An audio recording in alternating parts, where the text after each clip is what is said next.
પાલિતાણા શહેરમાં સોહિલ પ્રોવિઝન સ્ટોરમાં એસઓજીના દરોડા મુદ્દા માલ જપ્ત કરાયો। પાલિતાણામાં આવેલ સોહિલ પ્રોવિઝન સ્ટોરમાં એસઓજીની ટીમ દ્વારા બાતમીના આધારે તપાસ કરવામાં આવી હતી, જેમાં પશુઓને ગેરકાયદેસર વધુ ઉત્પાદન માટે વપરાતી શંકાસ્પદ પ્રવાહીની બોટલો, ઇન્જેક્શન બોક્સ વગેરે મળી આવ્યા હતા, જેમાં પોલીસ દ્વારા કિંમત ₹54,598નું તમામ મુદ્દામાલ જપ્ત કરવામાં આવ્યો અને સ્ટોર ધારક સાજીદભાઈ સલીમભાઈ સરમાળી, ઉંમર વર્ષ 25, રહેવાસી પરિમલની ઝડપી કાયદેસરની કાર્યવાહી હાથ ધરવામાં આવી છે।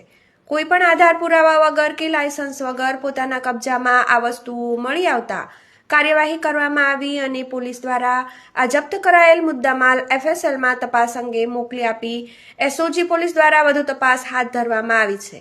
ઘટનાને પગલે પાલિતાણામાં આવું ગેરકાયદેસર વેચાણ કરતા વિક્રેતાઓમાં ફફડાટ વ્યાપી ગયો છે।